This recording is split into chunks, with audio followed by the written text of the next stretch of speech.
Buenas tardes, maestra y compañeros.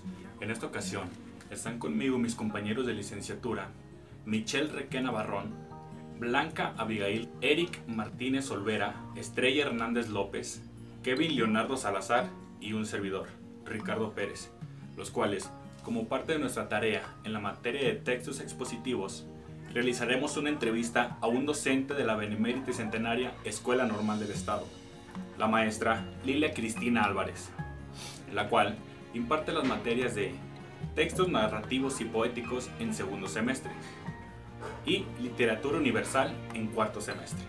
A continuación, mi compañera Estrella Hernández dará inicio con estas preguntas. De acuerdo a la nueva modalidad, los estudiantes se han visto afectados en su expresión oral. En esta pregunta que me hace, me parece curiosa porque yo he notado dos perspectivas distintas que han tomado los alumnos. Hay algunos que en esta modalidad virtual han optado por permanecer más callados a como lo hacían en clase, digamos, como si para ellos el estar en un grupo con sus compañeros de manera presencial les facilitara tomar la palabra y participar. Y en línea pues parece que pierden esta motivación para hacerlo. Sin embargo, también me encontré algo que a mí misma me sorprendió mucho, que fue encontrar los casos contrarios de alumnos que de manera presencial no solían participar con regularidad y ahora tal vez pues ayudados con el anonimato que de cierta manera brinda la cámara, que muchas veces permanece apagada, parece que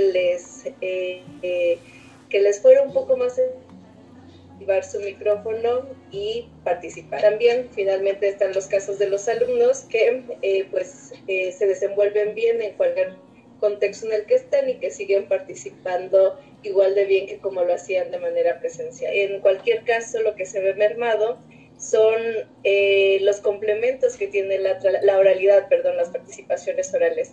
Digamos, la expresión oral no es únicamente hablar, y pues ustedes lo saben bien, sino que es también acompañar la voz con expresión corporal, con expresión facial, con la modulación de la voz, y me parece que justo son elementos que sí se pierden con las videollamadas. Mi pregunta ahora va enfocada en lo que es el material didáctico y recursos académicos que usted como docente utiliza.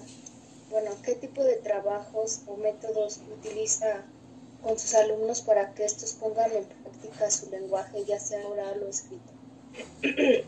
Pues para las evidencias entregables, sobre todo hay dos tipos. Las que son para entregar tal cual en archivo adjunto o de respuesta directamente en la plataforma, que implica que ellos directamente tienen que escribir, crear un texto. Y para que ellos escriban y creen un texto, también algo en lo que yo les insisto, es que lo que me interesa es ver que es una oración, un párrafo, un texto creado por ellos mismos. Digamos, me interesa más ver su propia escritura personal, aun si no termina siendo completamente pulcra, a que pues cumplan con los requisitos de contenido de la tarea, pero termine siendo extraído de otra fuente. Entonces, por un lado, estos son los trabajos escritos que yo encargo, que suelen ser reportes de lectura o conceptualizaciones de los conceptos que vemos en clase, y a la par también un recurso del que me valgo mucho es de la exposición, y justamente también procuro que los alumnos cuiden los aspectos, pues no solo de lo que van a exponer, porque muchas veces me pasa que solamente preparan diapositivas y están muy bien hechas esas diapositivas, pero pues solamente las van pasando unas tras otras. Entonces algo en lo que les insisto mucho es justamente en que tienen que recordar que en realidad lo principal de la exposición son ellos los expositores. Esas son las principales herramientas que utilizo en cuanto a trabajos. Usted lo mencionó como docentes en formación, que estamos haciendo es la siguiente. Por si en alguno de los casos alguno de sus alumnos no fomenta el objetivo de poder lograr una oralidad o escritura en su lenguaje y en la comunicación que se quiere transmitir dentro del aula, ¿qué se puede hacer como docente para cumplir este propósito?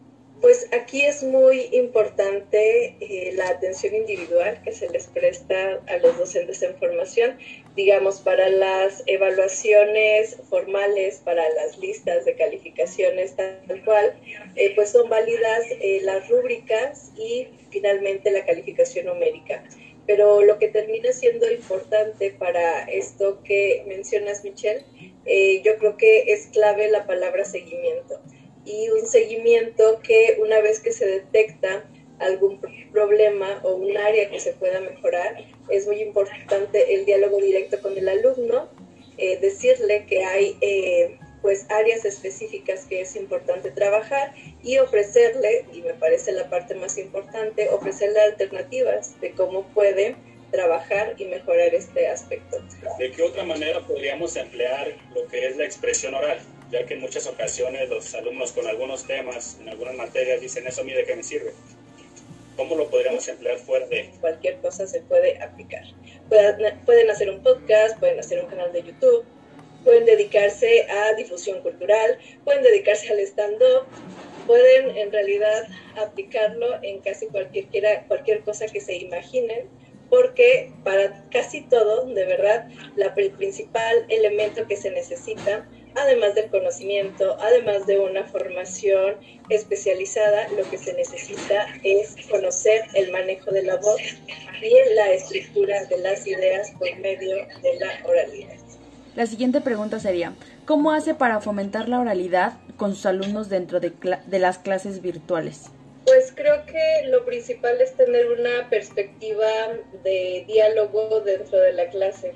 Digamos, sí, de por sí la manera tradicional de dar clase, que es el profesor habla y el alumno escucha, ya no era aceptable o válida o fructífera ahora en modelo presencial, pues creo que en la modalidad virtual demanda todavía más que haya una estructura de diálogo.